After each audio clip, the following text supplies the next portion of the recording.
Dear friends, आप देख रहे हैं मेरा यूट्यूब चैनल फीपैक्स एजुकेशन में आपका स्वागत है। मैं आपके लिए लेके आया हूँ 10th क्लास के प्रीवियस ईयर क्वेश्चनों की एक सीरीज़। ये सीरीज़ दो पार्टों में कवर की जाएगी। पहले पार्ट में होंगे ऑब्जेक्टिव टाइप क्वेश्चन और दूसरे पार्ट में होंगे आपके लंबे वाले question, long answer type questions. इस सीरीज़ को आप कंप्लीटली अगर पूरा कर लेते हैं तो आपके मार्क्स बहुत अच्छे आएंगे। मेरा कहने का मतलब है, यदि आपको पता ही है ये 25 मार्क्स की फ़िज़िक्स पूछी जाती है, जिसमें से आपके मार्क्स 25 में से 25 आएंगे अगर दोनों सीरीज़ कंप्लीट कर ली। पहली सीरीज़ में मैं कराने वाला हूँ आपके ऑब्जेक्टिव टाइप क्वेश्चन, जिसमें से जो पेपर है आपका ये है 2023 का विज्ञान का पेपर है। जो सेट है वो 824 EJ सेट है। तो इस सेट के सभी क्वेश्चन कराने वाला हूँ ऑब्जेक्टिव टाइप फिजिक्स के। तो जिसमें से पहला क्वेश्चन हम पढ़ेंगे। पहला क्वेश्चन क्या है, पहले क्वेश्चन को देखते हैं। पहला क्वेश्चन है आपका, किसी वस्तु का अवतल दर्पण द्वारा बना प्रतिबिंब आभासी, सीधा एवं वस्तु से बड़ा पाया जाता है। वस्तु की स्थिति कहाँ होनी चाहिए? तो आपको पता होगा कि एक ही कंडीशन ऐसी होती है, अवतल दर्पण की एक ही कंडीशन ऐसी होती है जो लास्ट वाली होती है, जब वस्तु को कहाँ रखा जाता है, ध्रुव और मुख्य फोकस के बीच।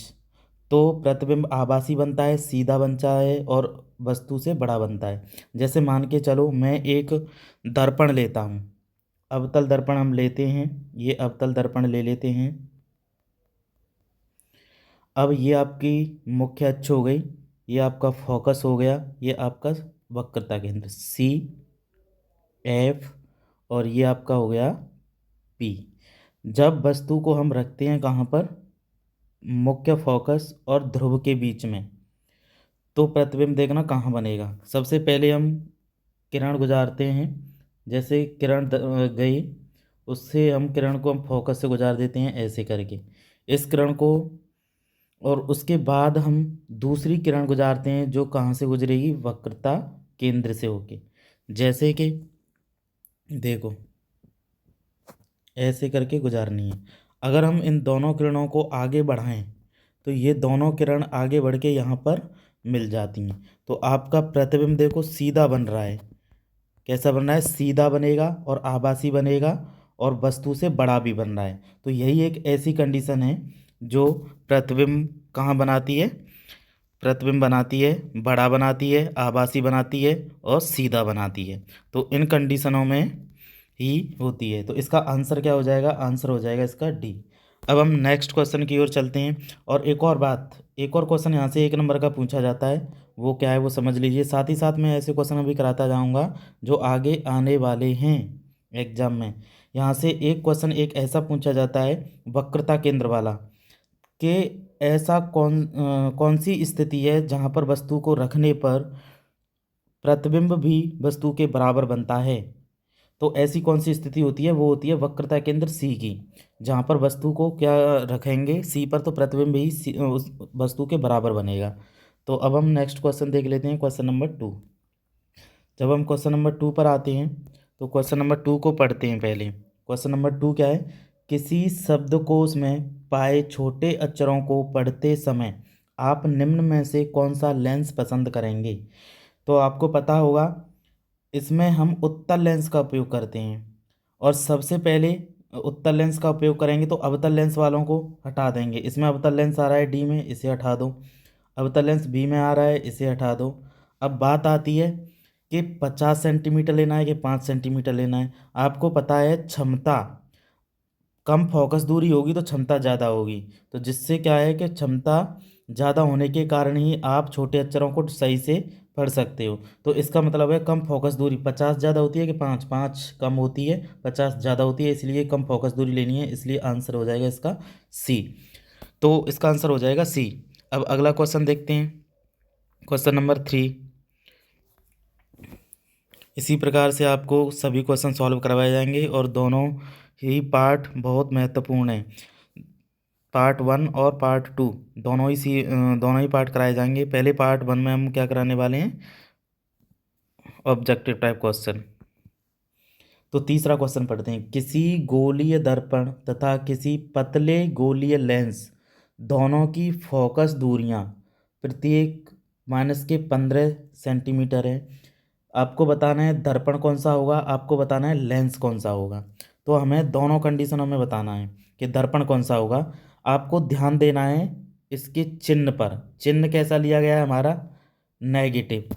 कैसा चिन्ह लिया गया है, नेगेटिव। तो आपको ये बताना है कि नेगेटिव चिन्ह जो है, ये जो चिन्ह है, नेगेटिव चिन्ह जो है वो कौन कौन से दर्पण में और लेंस में प्रयोग करते हैं। अब देखो, आपने देखा होगा दर्पण की बात करें तो दर्पण की जो फोकस दूरी है अवतल दर्पण की नेगेटिव होती है। किसकी होती है, अवतल दर्पण की। और लेंस में बात की जाए तो भी अवतल लेंस की ही फोकस दूरी कैसी होती है, नेगेटिव। तो इस प्रकार से इसका आंसर क्या हो जाएगा, आंसर हो जाएगा ए। ओके।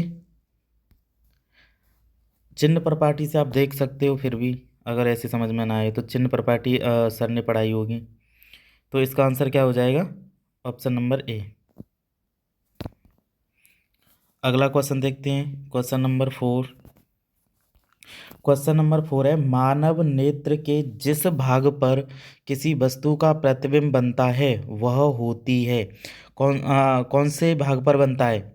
आपने जब चैप्टर पढ़ा होगा रंग बिरंगा संसार, उस रंग बिरंगे संसार में, यानी एनसीईआरटी का चैप्टर है, तो उस चैप्टर में मानव नेत्र और रंग बिरंगा संसार ये चैप्टर है, चैप्टर का नाम है।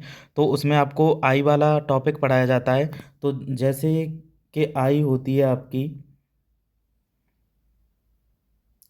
ऐसे करके, तो दृष्टिपटल होता है। दृष्टिपटल को आप क्या बोलते हैं, रेटना। तो हमारा जो प्रतिबिंब बनता है वो यहाँ पर बनता है रेटना पर। रेटना कहाँ पर होता है, यहाँ पर। यहाँ से ऐसे करके कुछ दृक तंत्रिकाएं गुजरती हैं, तो रेटना पर हमारा प्रतिबिंब बनता है। तो रेटना को हम बोलते हैं दृष्टिपटल। तो मानव नेत्र के जिस भाग पर, कौन से भाग पर, दृष्टिपटल इसका आंसर हो जाएगा। तो अब हम नेक्स्ट क्वेश्चन पर चलते हैं। नेक्स्ट क्वेश्चन है आपका पाँचवा। और पाँचवा क्वेश्चन क्या है, देखो पढ़ते हैं, आराम से पढ़ना। ये न्यूमेरिकल है तो इसे करेंगे भी और समझेंगे भी। तो क्वेश्चन नंबर 5 है कि दो चालक तार जिनके पदार्थ लंबाई तथा व्यास समान है किसी विद्युत परिपथ में पहले श्रेणी क्रम में और फिर पार्श्व क्रम में संयोजित किए जाते हैं। श्रेणी क्रम और पार्श्व क्रम संयोजन में उत्पन्न ऊष्मा का अनुपात आपको ज्ञात करना है।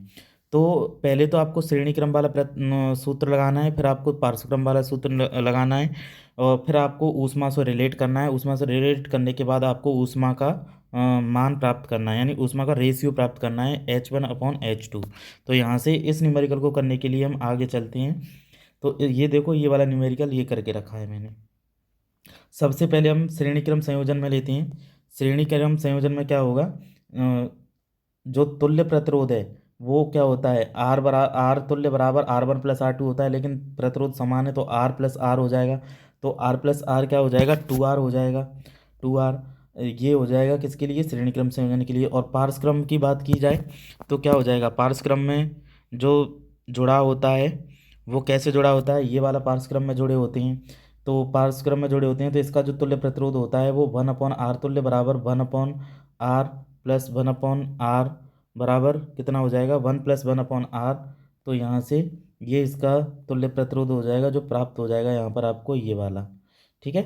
तो इसी प्रकार से इसका तुल्य प्रतिरोध क्या हो जाएगा, जब हम इसे उल्टा करेंगे, आर तुल्य को उल्टा करेंगे तो ये भी उल्टा करना पड़ेगा, तो इसका मान क्या हो जाएगा, R/2। तो ये R/2 आपको प्राप्त हो जाएगा पार्श्व क्रम में। अब आप देखते हैं, अब ये तो पार्श्व क्रम के लिए निकाल लिया, ऊपर निकाल लिया था हमने किसके लिए, श्रेणी क्रम संयोजन के लिए। तो इसके बाद हम अब रिलेशन देखते हैं कि उसमें रिलेशन क्या होता है ऊष्मा में। तो सबसे पहले हम ऊष्मा में रिलेशन के लिए आपने एक फॉर्मूला पढ़ा होगा, ये वाला। कौन सा फॉर्मूला पढ़ा होगा, ये वाला, कि H = V² R × T। तो आर के साथ रिलेशन निकालने के लिए H is direct proportional to कितने हो जाएगा, 1/r के हो जाएगा, क्योंकि टी और वी स्क्वायर तो सेम है, सेम हो जाएगा। तो इसलिए जो डिपेंड कर रहा है वो आर तुल्य पर, तो आर के साथ डिपेंड कराना है हमें, क्योंकि हमें आर के साथ रिलेशन दिया गया है। तो यहाँ से फॉर्मूला क्या बन जाएगा, H1 का मान अगर बात करें तो 1/r तुल्य 1 कर दो, और H2 के मान की बात करें तो क्या हो जाएगा, H2 बराबर आर 1/r तुल्य 2। तो यही आपको यहाँ से करना है।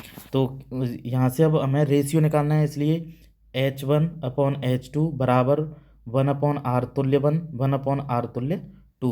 जब ऊपर वाले का ऊपर से, नीचे वाले का ऊपर से गुणा कर दो, बीच वालों का बीच से गुणा कर दोगे, तो r तुल्य 2 अपॉन क्या आ जाएगा, r तुल्य 1 आ जाएगा।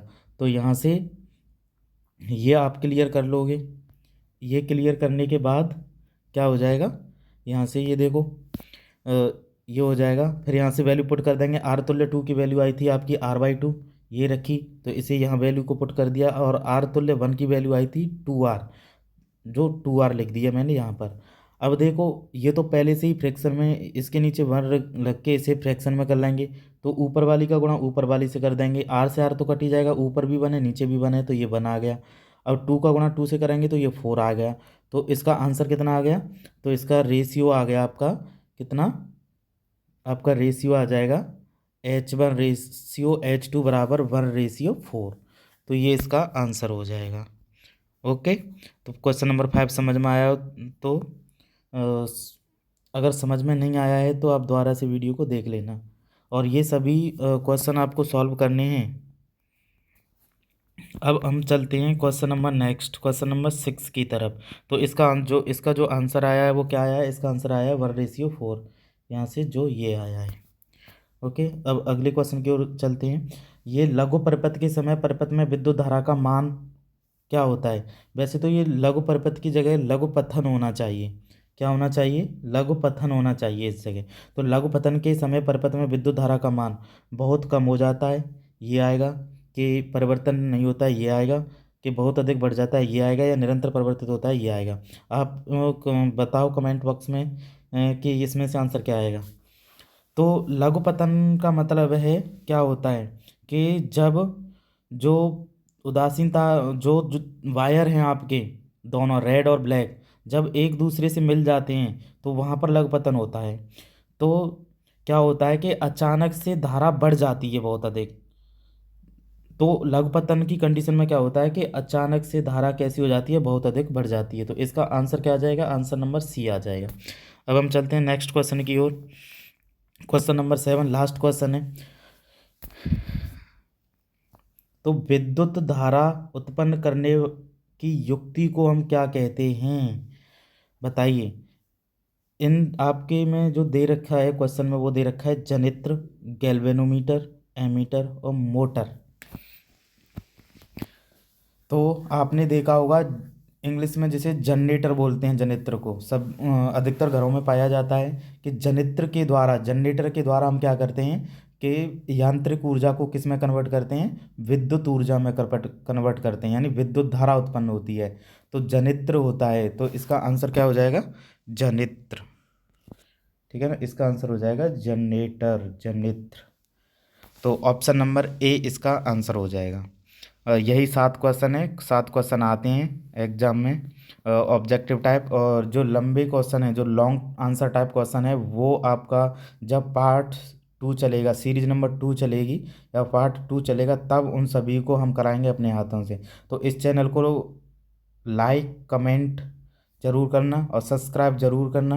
अगर ऐसे ही क्वेश्चनों की सीरीज़ आगे बढ़ाना चाहते हो, और ऐसा कि मैं इस पर पढ़ाऊँ ढंग से और आपके नंबर 25 में से 25 दिलवाऊँ फिजिक्स में, तो इस चैनल को सब्सक्राइब कर लीजिए, बेल आइकन को प्रेस कर लीजिए, ताकि मेरा नोटिफिकेशन आपके पास सबसे पहले पहुँचे।